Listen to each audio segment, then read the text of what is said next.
I'm Cody Story, and in this video, I'm going to be sharing with you how I got to my very first "that's right." Not "you're right," but "that's right." In one of my low stakes practices, because I've actually been in a new career for the past 8 months, which is called sales. However, I do, because of this book that I'm reading right here, which is called Never Split the Difference by Chris Voss, consider myself as a negotiator. So moving forward, instead of calling myself a salesperson or a salesman, I consider myself to be a negotiator. And that is the exact skill set that I'm working on developing moving forward, no matter what aspect of my life. If it's dealing with humans and relationships or partnerships, negotiation is extremely valuable to me. So I don't know if you're in the sales world or negotiation world, but if you're dealing with humans on this planet, this could potentially be helpful for you. Now, once again, I've been geeking out on this book, Never Split the Difference. It's a real mind bender. It's basically turned my brain inside out. I've been reading tons of books for the past 8 months trying to crack this code. But thank God, one of my friends recommended I check out Chris Voss's work. And boy, oh boy, do I have some work to do. So that's exactly why I made this video.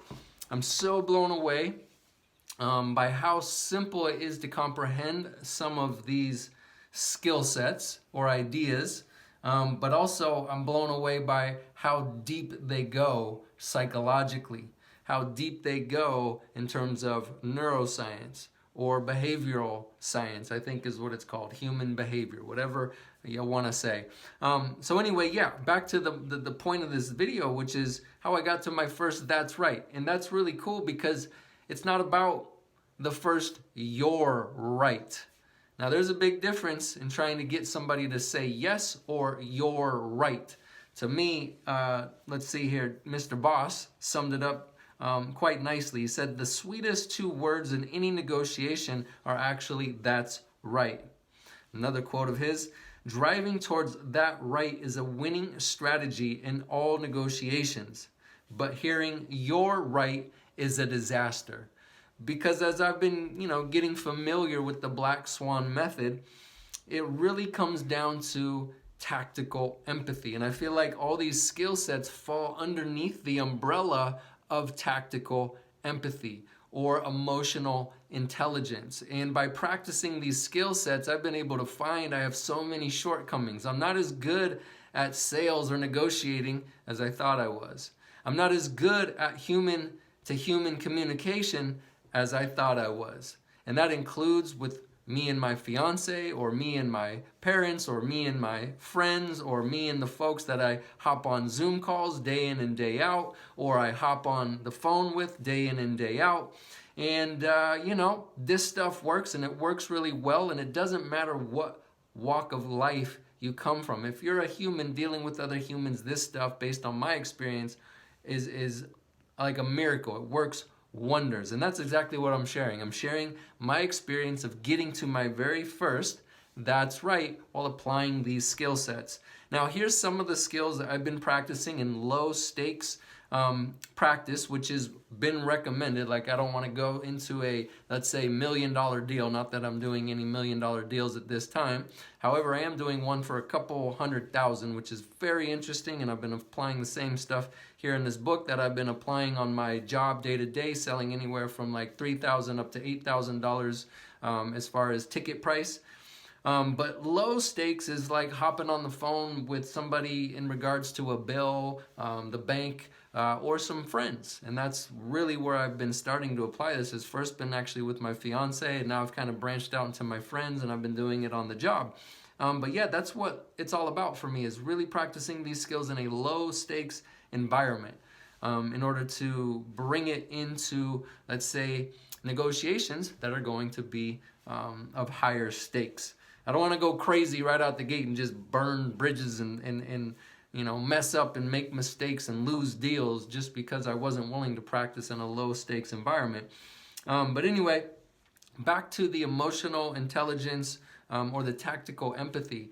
The shortcomings I've been finding happen to be that I'm also not as good of a listener as I thought I was. And I've really been able to notice how if I was to just tell it to you straight and be as honest as possible, in many interactions throughout my entire life, I've always felt like I've never known the blueprint for how to communicate with people in social environments. But I did develop certain habits in order to maneuver through my environments. And some of those habits really don't serve me, especially if my goal is to get to empathy. And to me, that's all about understanding and accepting the other side. Now, I've had a lot of acceptance in my life, and that's because I've hit rock bottom many times, and that produces a lot of empathy. But I've also found that this vicious trap I've fallen into happens to be called, for me, vomiting of the mouth or diarrhea of the mouth, because I do kind of love talking, even though I consider myself to be an introvert with extrovert tendencies. But that doesn't really create empathy. Like, I notice I can do it really well just for a little bit until I can kind of wedge myself in there and then talk, because I love talking and I love sharing my experience. But that doesn't always serve the other person. And if I'm negotiating with somebody, what I'm learning is I really need to understand where they're coming from. I need to understand how they view the world first. Now, I don't have to agree with them, or I don't have to want exactly what they want. I mean, that's what a negotiation is. They want something and I want something, and most of the times they don't match, exactly how you think they would. So understanding the other side really comes down to active listening, and that's where these skill sets come into play. So we have that tactical empathy, which is where I'm really able to listen and understand the other side. But then these other skills that I'm practicing within those umbrellas there, which is tactical empathy and listening, or active listening, is mirroring, labeling, using no-based questions, calibrated questions, or thought-shaping labels, paraphrasing, summary, effective pauses, or using silence in certain ways at certain times for certain durations, and then tone, so upward inflection and downward inflection. Now, when I first started hearing that these were the skill sets, they sounded, easy to digest, and they're easy actually to implement, but not so easy to implement fluidly in a conversation that is extremely dynamic, which I believe all conversations are extremely dynamic. It's not just do A, then B, then C, then D, then E, then F. Like, these are being used interchangeably at any time throughout any part of any conversation or negotiation. So that's where it gets very complex. So mirroring, labeling, no-based questions, calibrated questions, thought-shaping labels, paraphrasing, summary, effective pauses, and tone. Now, there are some other ones that I have been practicing, but those were the ones I implemented on this call the other day with my friend, where I got my first "that's right."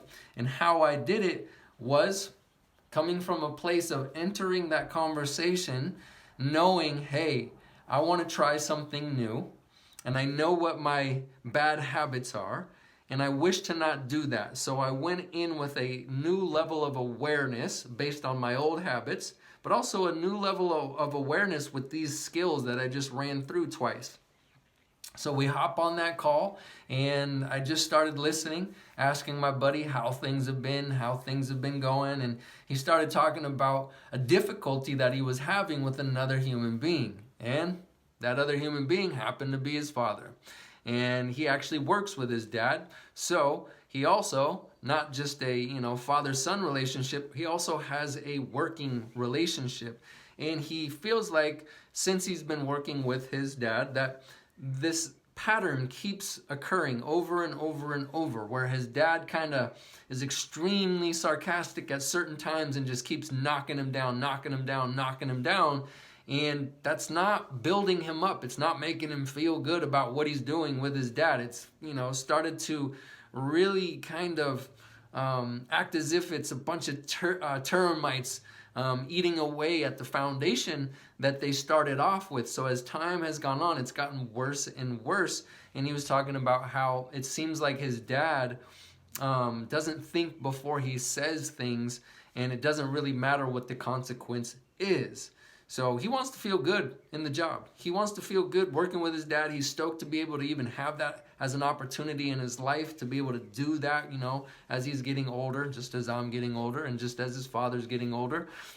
So he was talking about conflict, and it brought up the main reason why I've really got into this world, which is I've never been great at dealing with conflict. So he was talking about, which I think is kind of a funny term, but I think it's a term they use in psychology, which is getting triggered. Now, there's a lot of people out there that can kind of use that as being the victim, but he's just talking about certain times, certain things affect him in a way that kind of like sets off his alarm system. And I totally identify with that as far as like fight, flight, or freeze. And I know from my experience, when I get so-called trigger, or I have those kind of alarm bells go off, I definitely in the past have fought. I don't wish to do that really anymore. I'll protect mines, but I'm not looking for fights. I literally used to do that in my younger years. Really stupid, bad idea, lots of consequences and lots of trouble, yada yada. But anyway, either fight, flight, or freeze. And I've been in certain situations in verbal, conflicts where like my whole system, my nervous system, is basically lit up, and I can start feeling like crazy pains in my lower back and then my mid back, and I start feeling weak, and I start feeling like self-conscious, and like my brain literally shuts down, and I say stupid shit, and like my brain doesn't even know how to like come back other than say some dumb shit. Like that's just been my experience when I get to that point. So yeah, I just totally identified with him. I was totally understanding him. But that's not what I'm really here to talk about. What I was doing the entire time he was talking, which was number one, let him talk. I'm just trying to gather information. So what was I doing? Well, he would say something, and then I would mirror what he said. I would just repeat the last two or three things he said, and usually use it in an upward inflection if I wanted to use it as a question, or use a downward inflection just to express understanding. And then I would label some things. It sounds like, it seems like, it feels like, and just keep labeling some things here and there. And then I would go into a little bit of paraphrasing, repeating back what he was saying to me, and then get into the summary of what he was saying. And lo and behold, within, I would say, 10 to 15 minutes of this conversation, we went from the beginning where I was going into it with awareness, and I was just staying on track, and I was fumbling. I kind of felt like it was awkward, and I was like, I wonder if he's like picking up on this and thinking like I'm trying to use tactics or something in this conversation. I wasn't feeling great about how things were going, but I just kind of stuck in there using these skills. And 10 to 15 minutes in, you know what happens? He wasn't feeling so great when we got on the call. He was dealing with some conflict. He doesn't really know how to address it. And that was the other thing. When he was talking about, this is what was going on, one of the calibrated questions I asked him, instead of me injecting and saying, well, it sounds like you should probably do X, Y, and Z, I said something along the lines of like, so what are you thinking you should do? Or how are you thinking you're going to proceed? Something along those lines, which is a calibrated question, asking either a how or a what-based question. And it got him to think, go inside, and you know what? As he was talking, he was solving all of his problems. He was starting to figure out what his next steps were going to be in terms of what actions he thought he needed to take next. And I just kept doing it, mirrors and labels, and I threw in those calibrated questions and a little bit of summary. And the next thing you know, he went from not feeling so great to feeling like in the midst of that kind of like pain, and in terms of when he was describing the emotion and the thoughts and everything that was going on, all the way to the point and to where he just stopped talking. He inhaled, laughed his ass off, and said, "That's right," as he was laughing his ass off. And he just kept laughing and laughing and laughing and laughing and laughing. And he just kept taking these big breaths and saying, oh my God, man, he had a freaking epiphany. And I didn't try to induce an epiphany. He had a straight up breakthrough. And as I know it, based on a little bit of my knowledge, I haven't even finished reading this book, by the way, but just having a little experience reading it and sitting down with it and applying it, getting to a that's right produces exactly that. It gives them a subtle epiphany and they have a breakthrough. And in that moment, I felt what it was like to apply tactical empathy, because I could tell in that moment he wasn't defensive. He wasn't feeling like I'm trying to tell him what to do and being resistant to it, or feeling like I'm trying to, inject and play Mr. Ego. I can solve the world's problems. Like, he literally, when he had that breakthrough, I could feel it. He literally felt understood. And that to me is what it's all about. I wasn't agreeing with him on anything. There were certain things I would have loved to say, hey man, when I've done, been in a similar situation, I've done these things. I wanted to, because that's my old habit, my old rut.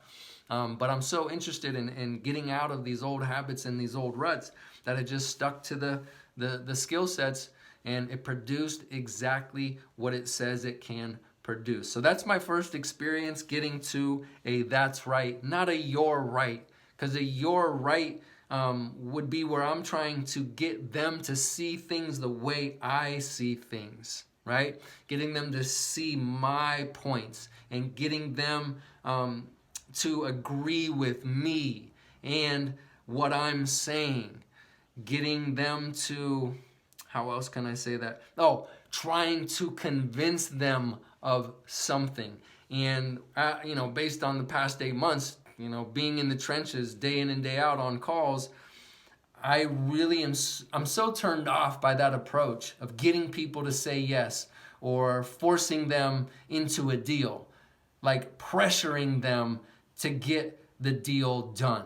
It doesn't feel good to me. It doesn't feel good to them. And what I've found based on my track record, because that's how I was kind of being taught in the beginning. I didn't like it, but I'm coachable and that's what my boss is asking me to do. Guess what occurred very frequently? Someone would say yes to a deal, right? We're in a presentation. They say yes, they sign up, they pay thousands of dollars. Boom. Next day, buyer's remorse. I get an email, hey, you know what? I thought about it. Can I get a refund? I just don't feel good about it. Guess what? That's proof. That's evidence, empirical evidence that what I was doing, the old school sales approach, doesn't work for me. It also wasn't working for the people that I was actually, going through the sales process with in that manner. To me, I got to be authentic. So I was willing to try new things and be coachable, but what I found is that does not work for me, and it did not work for the other side. So this is my story that I wanted to share because I'm blown away by how effective and just how human this negotiation process or approach is. So I'm super thankful for the Black Swan group, super thankful to Chris Voss. He gets all the credit. I'm just a student trying to apply what I learn. So maybe because I'm new to this, I should just, kind of go out on something educational just in case you didn't get enough value. I'll bring a little value from Chris Voss here. So, excuse me. 1 second. Okay, there we go. So I'm just going to wrap it up with this in the book here, and then we'll leave it on that note. Sleeping in the same bed and dreaming different dreams is an old Chinese expression that describes the intimacy of a partnership, whether in marriage or in business, without the communication necessary to sustain it. And right there, that kind of sums it up for me. Sleeping in the same bed and dreaming different dreams. To me, that's a relationship killer. That's a deal killer. That's a marriage killer. That's an XYZ human-to-human interaction negotiation killer. Such is the recipe for bad marriages and bad negotiations, with each party having its own set of objectives, its own goals and motivations. The truth is that the conversational necessities, the socially lubricating yeses, and your rights that get thrown out fast and furious early in any interaction are not in any way a substitute for real understanding between you and your partner. Wow, powerful. The power of getting to that understanding and not to some simple yes is revelatory in the art of negotiation. And I love that right there, the art of negotiation, because I know with my last gym and my 15-year coaching career, it was all about the art of coaching for me. It was basically, I became a martial artist in regards to coaching, in terms of joint mobility and movement, or helping folks, lose weight or get their health back, change their lifestyle, you name it. So the power of getting to that understanding and not to some simple yes is revelatory in the art of negotiation. The moment you've convinced someone that you truly understand their dreams and feelings, the whole world that they inhabit, mental and behavioral change becomes possible, and the foundation for a breakthrough has been laid. So, boom, there you go. The foundation for a breakthrough has been laid if you apply these skills and get to a that's right, not a yes, and also not a you're right. So there you have it. I recommend you go out, get this book if you are interested in dealing with or handling conflict, or communicating better or negotiating better. I just can't recommend it enough. And I'm going to continue to share videos like these coming from this book in particular and the skills within this book, because they're really having a profound effect on my life in terms of personal relationships and also business relationships. And deep down inside, I've always had questions about how to do this, because I've been practicing listening to people and being present, but I never really had tools. I never really had skills that I could consciously apply and burn into my psyche so it becomes a part of me rather than just a skill. It just allows me to actually become a better person, a better communicator, a better negotiator. So yeah, it's deeper than, just applying some tactics to try and make more money. Although you get good at this stuff and you burn this stuff into your psyche, you best to believe it, you're probably going to end up making a hell of a lot more money too. So yeah, that's it. Hope you enjoyed the video. I'm going to be sharing more like this on subjects such as these. I don't really know how to do it because this is a new direction in my life. I just want to continue to be willing to make videos that hopefully can help somebody else and get better at doing it the more I do it and the more videos I make. That's it. Adios.